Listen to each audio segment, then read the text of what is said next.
Dialogando con el padre Raúl Sánchez. Bueno, quisiera compartir con ustedes un texto de la segunda carta del apóstol Pedro, que está en su capítulo 2, segunda carta de Pedro, capítulo 2, para mirar cómo podemos entender este texto. Vamos a leerlo y después a explicarlo.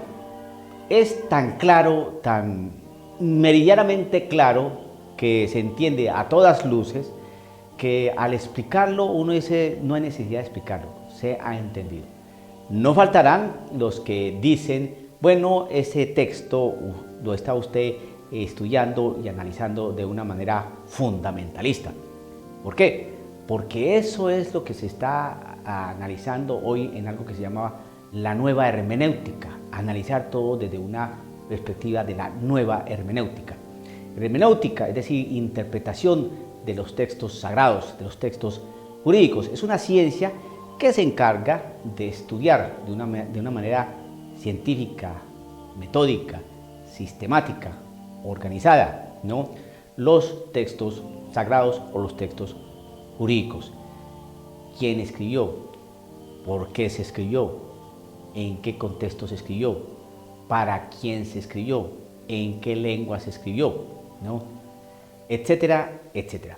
¿Qué es lo que se quiso decir? Eso hay que tenerlo en cuenta para hacer una buena interpretación del texto. Hay textos que no necesitan ningún tipo de interpretación.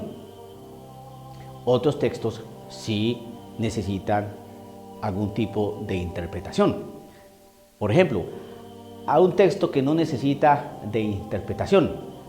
Amaos los unos a los otros.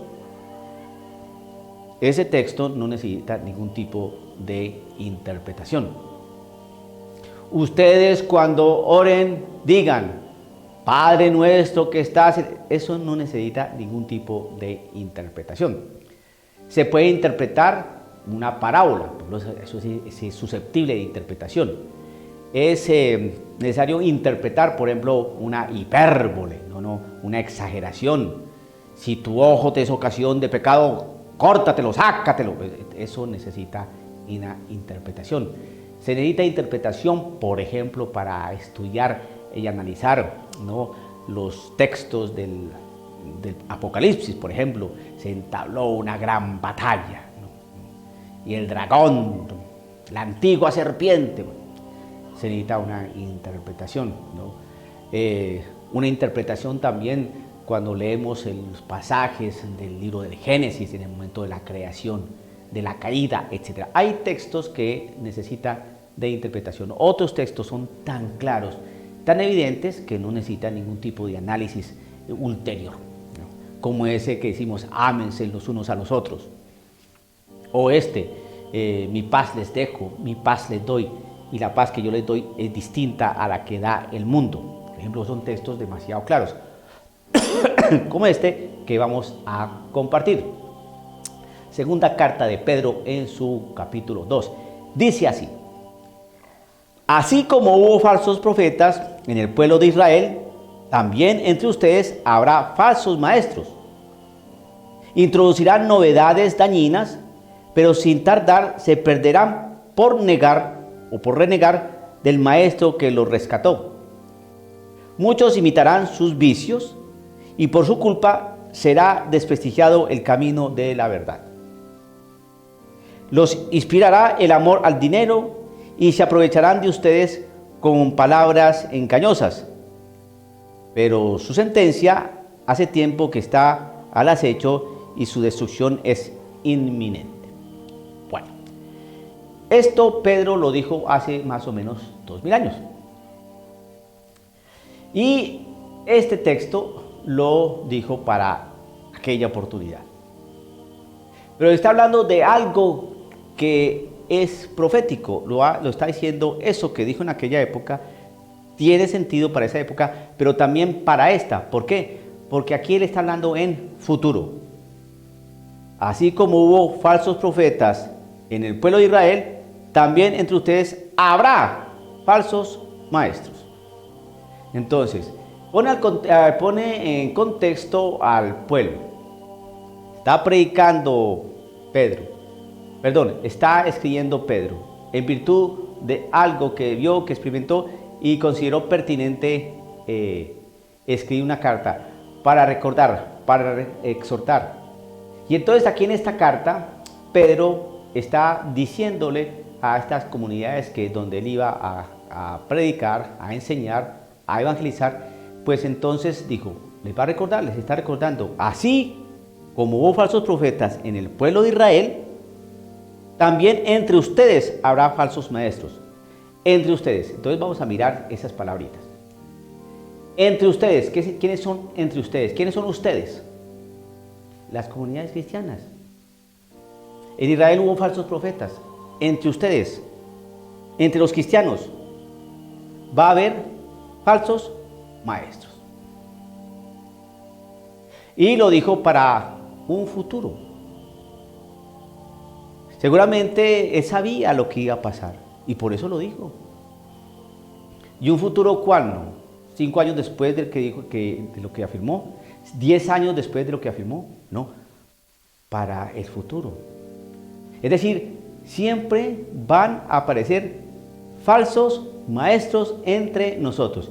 ¿Y quiénes somos nosotros? Los cristianos. Porque ya Pedrito está hablando era para los cristianos. Bien. Entonces, y sigue así. Entonces, esos falsos maestros introducirán novedades dañinas. ¿Qué novedades dañinas? Mire usted, querido amigo católico, ¿qué novedad dañina se está viviendo hoy en la iglesia? ¿Qué novedades hay? Que no están trayendo ningún beneficio. ¿Qué novedades hay? A ver, que están dañando. Miren, introducirán, son maestros, es decir, que van a enseñar, son personas que enseñan. Aquí no está hablando, vendrán discípulos, no, maestros. Se introducirán maestros entre ustedes. Están entre nosotros, son de los nuestros, ¿no? Y están enseñando algo. Entonces, novedades dañinas. Esta que siempre me llama mucho la atención. Esta que es estupenda, ¿no? Que dice, pero yo no dice, pero ¿por qué? Mire, esto es muy serio. Esto es muy serio. El católico es el ejemplo de una novedad dañina. El católico, para poder comulgar, tiene que tener fe en que lo que va a comulgar es la carne, el cuerpo de Cristo Jesús. Y para poder comulgar dignamente, tiene que confesar. Eso lo hace un católico. La novedad dañina, que los luteranos también pueden comulgar si están casados con católicos. Entonces uno se hace una inteligente y sana pregunta. ¿El luterano cree que en ese pan está Cristo Jesús? No. ¿El luterano cree en el sacramento de la confesión? No. Entonces, ¿cómo va a comulgar? Porque lo que importa es la pareja. No se ponga con cuestiones doctrinales. ¿No? Hay que tener la realidad pastoral, el amor de la pareja. Que vayan juntos a comulgar, a recibir al Señor. Pero es que ese no cree que el Señor está allí. Y tampoco cree que en la confesión para purificar sus pecados para que pueda comulgar dignamente. Eso es una novedad dañina. ¿Y quiénes están enseñando eso? Los falsos maestros. Los falsos maestros. Entonces uno predica esto así, entonces uno es un fundamentalista. Entonces uno dice, entonces ¿cómo entendemos el texto? Así como hubo falsos profetas en el pueblo de Israel, también entre ustedes habrá falsos maestros. Introducirán novedades dañinas, pero sin tardar.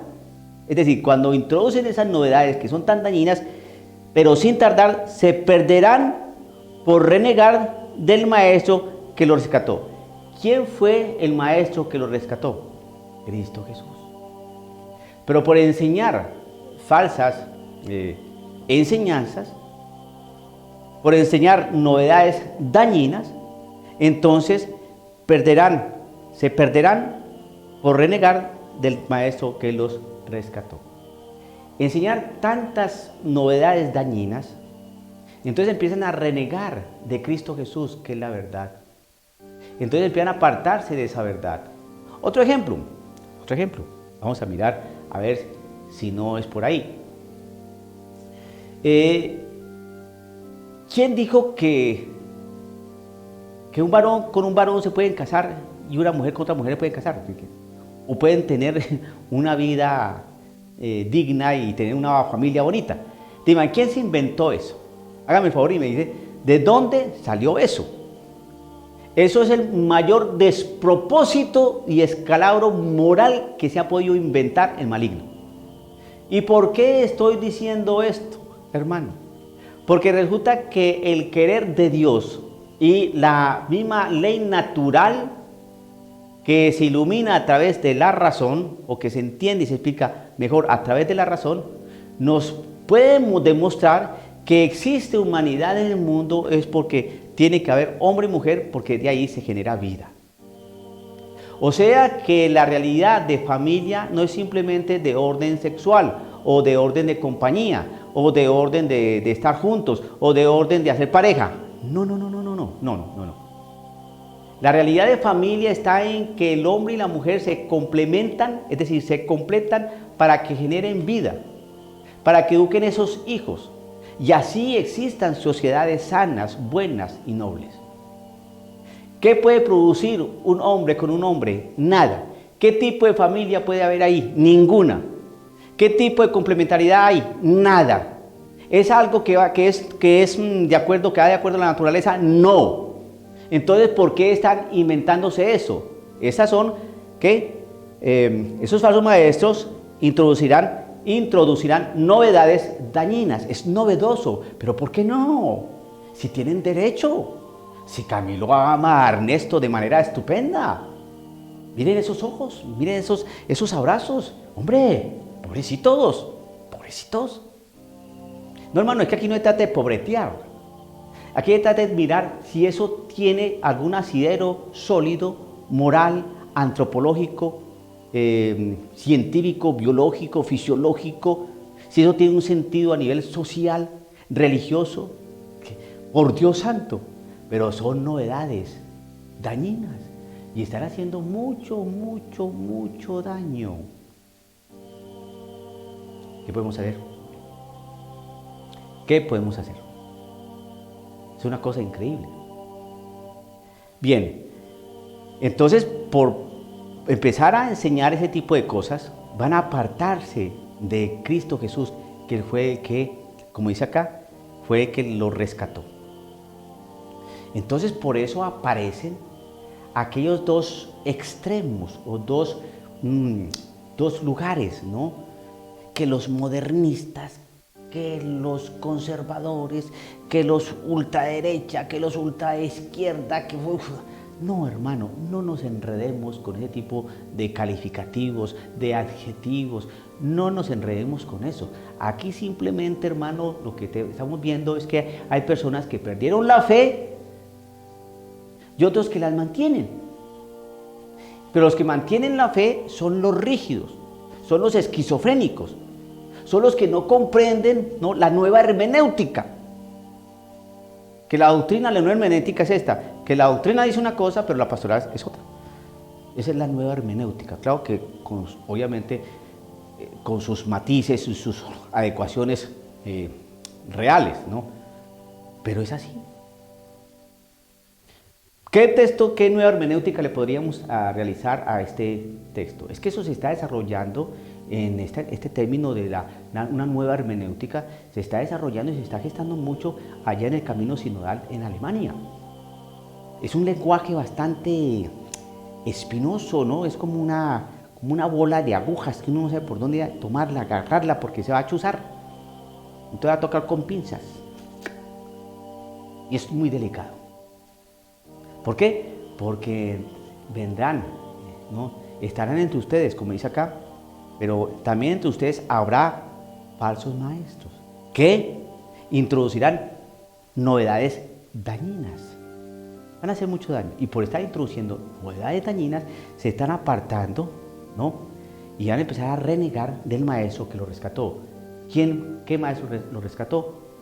Cristo Jesús, su maestro. El maestro que les enseñó una doctrina, el maestro que les dejó un magisterio, el maestro que les dejó una enseñanza, el maestro que les dejó, ¿no?, un evangelio. Entonces esos discípulos de este maestro se hicieron alguna vez maestros, y esos maestros están entre ustedes enseñando, ¿no?, novedades dañinas. No sé si eso que Pedro dijo hace 2000 años hoy lo estamos viviendo de alguna manera, o de una manera bien diciente, bien clara. Sigue el texto aquí.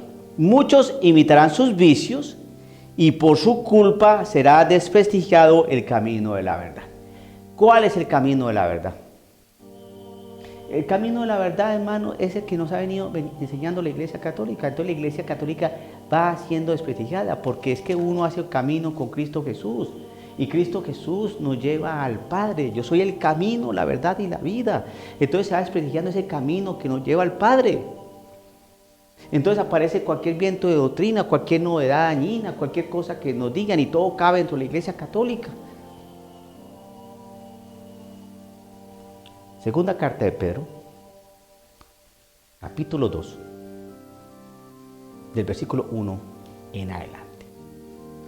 Pedro,